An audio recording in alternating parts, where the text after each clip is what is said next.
Over the past 2 years, McLaren have made some pretty impressive strides forward, I think we can all agree. Starting the 2023 preseason testing period as a contender for the slowest car in the field, before going on to score 9 podiums across the 2 drivers later that year, the rapid development seen by the team over 2023 was impressive enough on its own. Cut to the 2024 season, and after yet another slow start, lightning struck twice at McLaren, with them being slingshotted into genuine title contention, seeing both Oscar Piastri and Lando Norris securing race wins, as well as the all-important Constructors' Championship.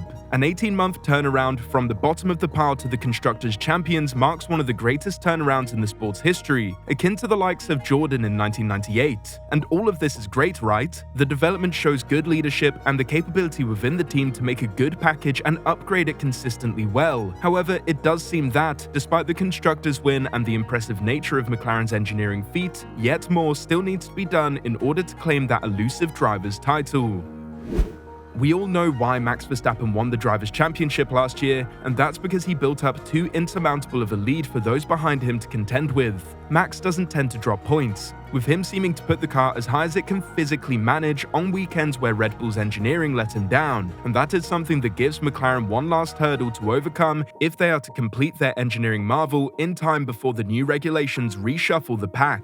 They have to hit the ground running from the start. It's clearly something on the minds of the team, with Zak Brown claiming that the team is taking some pretty big risks in the pursuit of the 2 championships in 2025 when speaking to Autosport.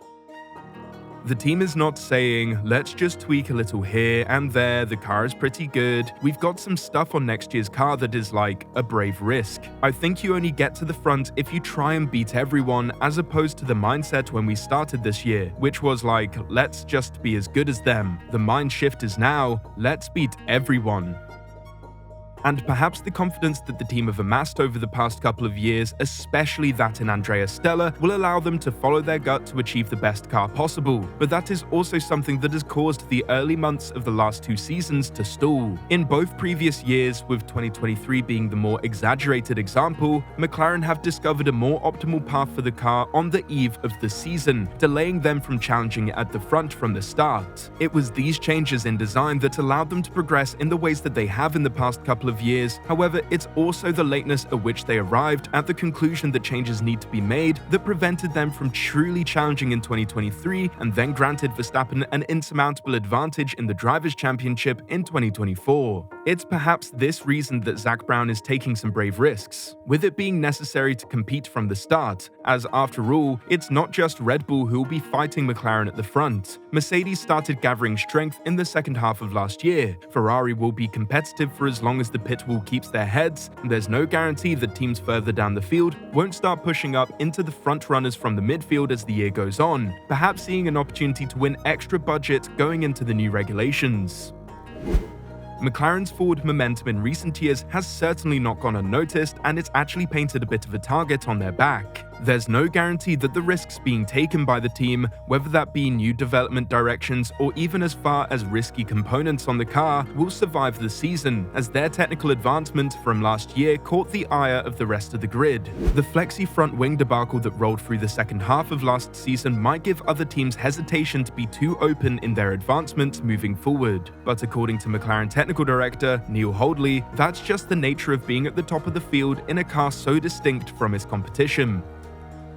If you go back 12 months, no one was interested in what we were doing. So as a team, actually there's a sense of pride there, that there are other teams out there concerned about their position in the championship, concerned about what we're doing. We can go back and say, actually, well done guys, you've got people up and down the pit lane looking at what we're doing, why we're doing it, and trying to emulate us. It's a good situation to be in, and it demonstrates just how much has happened in the last 18 months, and demonstrates the performance that we've put on the car. And furthermore, McLaren could have confidence that their car was not only performing well, but legal to boot, with Holdley claiming that it was never in question as it had been checked over by the FIA, basically claiming that all the stories claiming that it could have been banned was just media spin and speculation to create drama.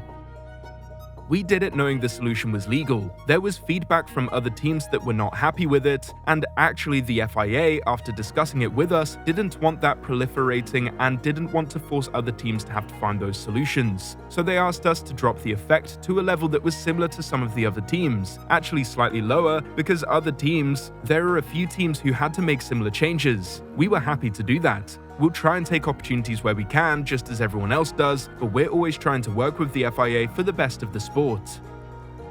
So despite it being reported by some outlets that McLaren were at real risk of punishment, they never actually were, and if their ongoing dialogue with the governing body is as open and reliable as they're making it out to be, the only real concern with next year's car is that the desired outcome of the changes that they are making doesn't necessarily correlate with real-life performance. So from a technical point of view, McLaren seem to be set for another positive year, one where they may be able to challenge for a first championship double since 1991. One of their other strengths, though it may cause some issues which we will get onto, is the fact that McLaren have arguably the best driver lineup of the other top teams. Not only are both drivers race winners now, with a lot of experience between them despite their young age, but both have now been with the team for multiple seasons, meaning that they are well acquainted with the working environment at the Woking team. Compare this to Ferrari, where while yes, both drivers are extremely talented and experienced, and may serve as the best lineup on paper, one of the drivers is a new entrant to the team, and the other one is suddenly having to get to grips with the new pressure brought by having a 7-time world champion as a teammate. Red Bull still have Max Verstappen, who is used to fighting on his own by now, and will be hoping that Liam Lawson, in spite of his lack of experience, will be a good wingman to the 4-time world champion, but that still doesn't mean that Red Bull will be scoring 1-2s reliably this season. And Mercedes,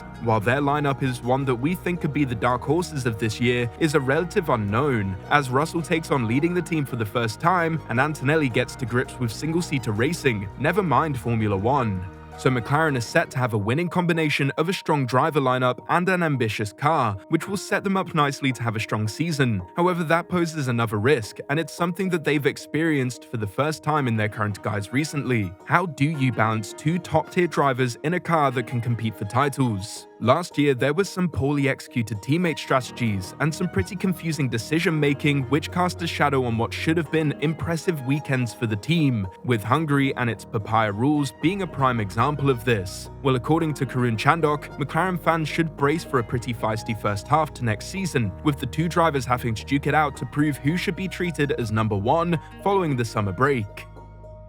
I would give them joint equal number one status until probably the summer break, because I think they have both earned the rights to be equal number ones. Oscar's on an upward trajectory. Lando has been the number one this year, there's no doubt about it. Lando has been the faster driver, but Oscar had an amazing progression since his debut season, and he will carry on progressing. So I would give them equal number one status. I will then get to the summer break and would assess the situation, and if they're in the championship fight, I would then be stronger about calling number one, number two from the summer break onwards. So buckle up, McLaren fans, you could be in for a pretty spicy year ahead. Who do you think will take the mantle of number one? Let us know your thoughts in the comments below. Thank you for watching.